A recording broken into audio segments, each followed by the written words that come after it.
Right now, joining me is Conservative MP, former Defence Minister Tobias Ellwood.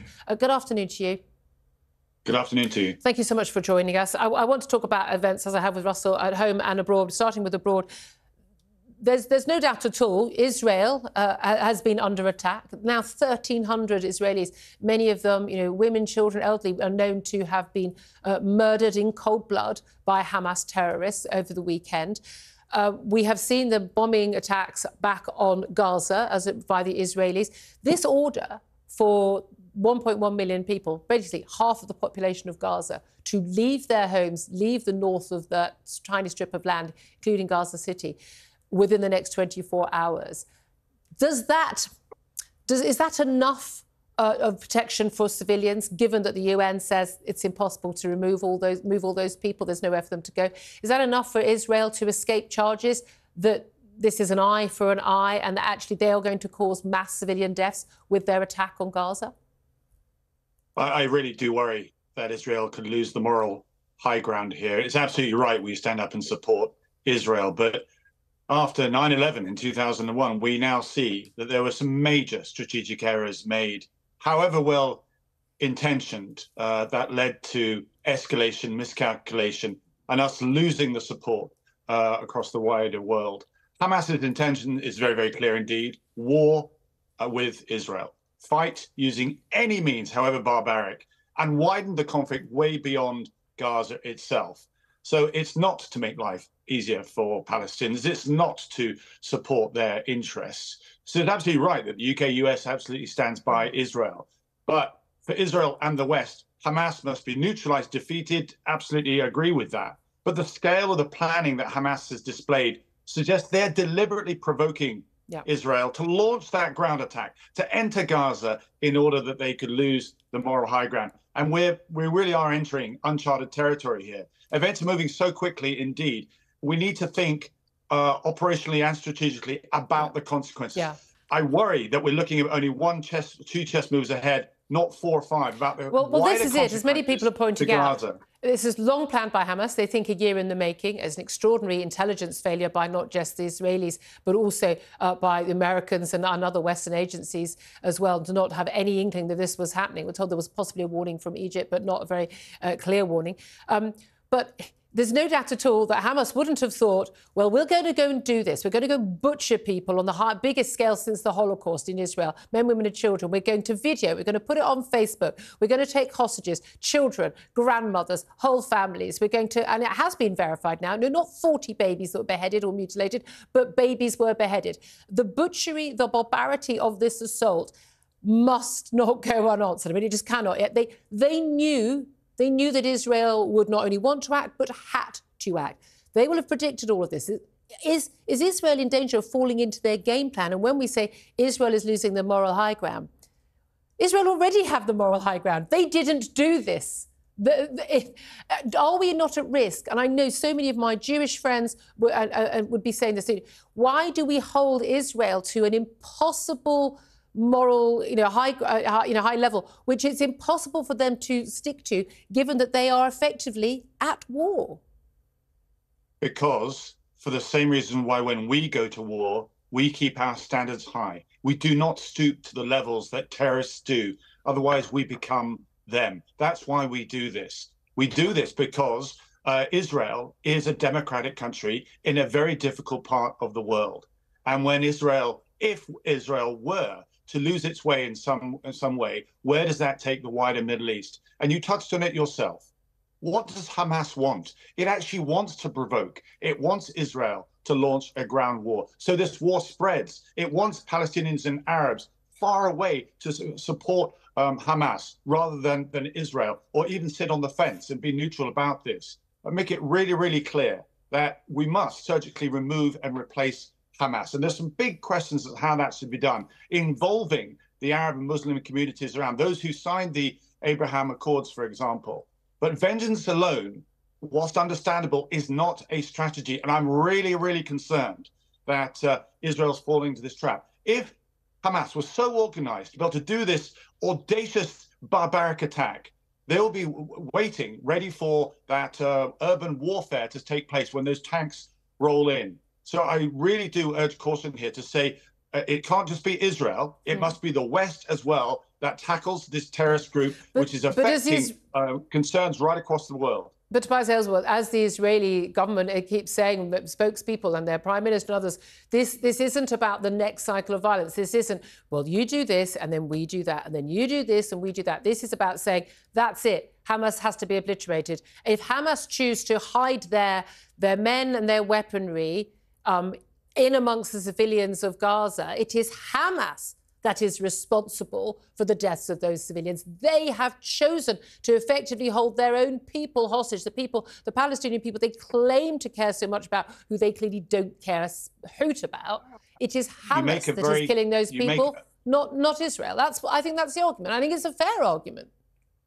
Understandable, it's a fair argument, but there's also a military security angle to this. What will be the consequences to going down that particular strategy? That's the question I'm asking. I don't dispute at all. I absolutely share Israel's right to eliminate, to remove, to neutralize Hamas. They have now removed any right they had to represent any Palestinian anywhere. And that's what should now be done. But I go back to 9/11, 2001, and the mistakes that were made there. So we need to be more cautious about what we're doing here and develop a plan which will see Hamas removed permanently in doing so, rather than see this particular conflict spill into East Jerusalem, spill into the West Bank, spill up into Lebanon as well, and ultimately the wider Middle East. Yeah. We're missing the elephant in the room, if I may, and that's Iran, because Iran are the bank holders here. They're the ones that paid for this event to actually take place. Not enough discussion is being happened to remove Iran from its proxy influence across the Middle East. You mentioned Iran, and again, a lot of people, although the Americans have said they don't think they actually directed this, they would have been funding Hamas and other terror groups. They are the largest exporter of terrorism in the world. Just briefly, I want to talk about the hostages. Grant Shapps, the new Defence Secretary, said in an interview this morning that it is very likely that Brits are among those hostages being held by Hamas. We know there's sort of a dozen or so people who are, including children, who are missing, whether they just haven't been identified yet. Who sadly already dead, or whether they are being held hostage.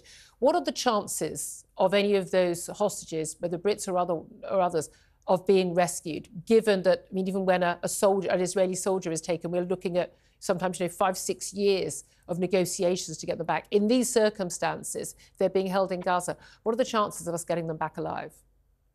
Really difficult question. Our thoughts and prayers go to those families and friends.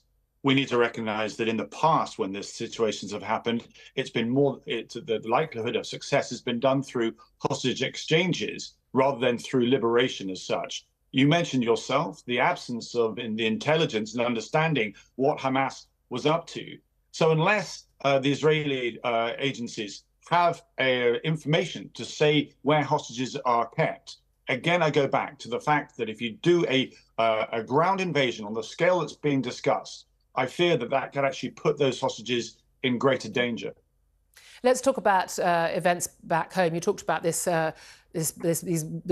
war spreading across the Middle East. It's also spreading onto the streets of Europe. We saw big protests, pro-Palestinian protests in France yesterday, even though people were ordered not to be, even very openly pro-Hamas protests, even though Hamas, again, is a prescribed terrorist organisation in France. And we've seen those protests here in the UK as well. We've got these warnings about anti-Semitic attacks rising. We have got families, friends of mine in North London, genuinely scared. I say a very good friend of mine said to me the other day, I always thought that Israel was the safe place if things happened here and we had to leave. And now we don't think we've got a safe place to go. The idea that in 21st century Britain, there should be any families in this country of any faith at all who are worried about sending their kids to school in their school blazer because they might be facing attack because of events in the Middle East fills me with horror and dread and shame. What do we need to do about this? And do we need to face, you mentioned an elephant in the room, Iran earlier, the elephant in the room, which is that we know where these threats are coming from. We know who is making those threats. We know who is causing this risk, but no one wants to say it out loud. Well, two important questions there is the difference between what Hamas is and stands for and the Palestinian Authorities and Fatah in the West Bank. they recognize Israel's right to exist. Hamas doesn't. Hamas wants to remove Israel. And I really do call upon all Muslims to recognize the difference between what Hamas is trying to do and the ordinary Palestinian that is being caught up in this.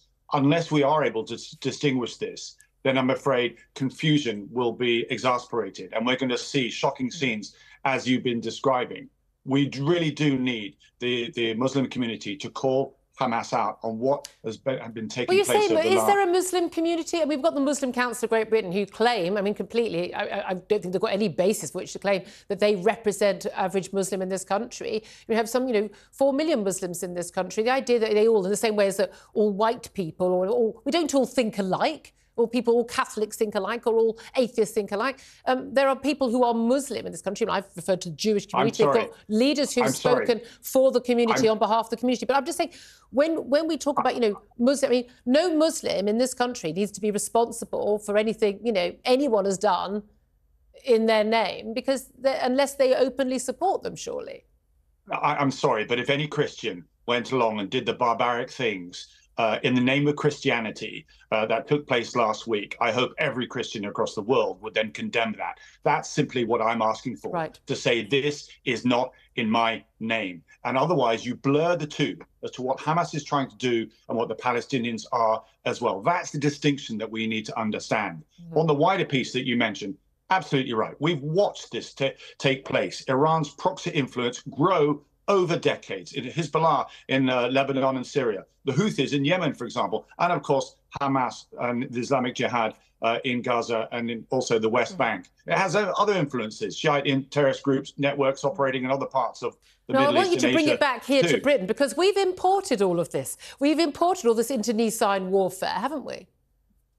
It's playing out on our streets right now. It is to some degree, but with them not dealing with it at source. Unless you challenge what Iran is doing, that is funding this and stirring this up, causing that political discord, then this will continue on. But we're not going to stop Iran doing that. What we need to do is say, if you do support Israel, look, for instance, Hamas, prescribed terrorist organisation in this country, BBC, call them what they are, they're terrorists.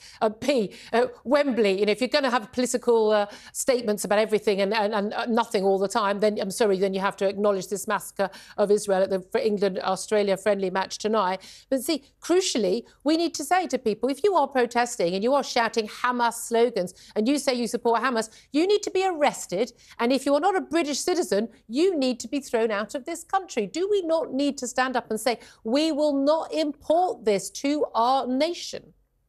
Yes, I'm 100% with you. There's a point I was making before. It's to distinguish between the ordinary Muslim, the ordinary Palestinian, and what Hamas is doing under the name of Islam. That's what needs to be corrected, to make sure that that's absolutely clear. And anybody, therefore, supporting Hamas, a terrorist organization, then meets the full arm of the law. But I would add as well, I'm sorry to take it back to Iran, because we gloss over this. We go into the detail, and understandable. It's very, very passionate indeed.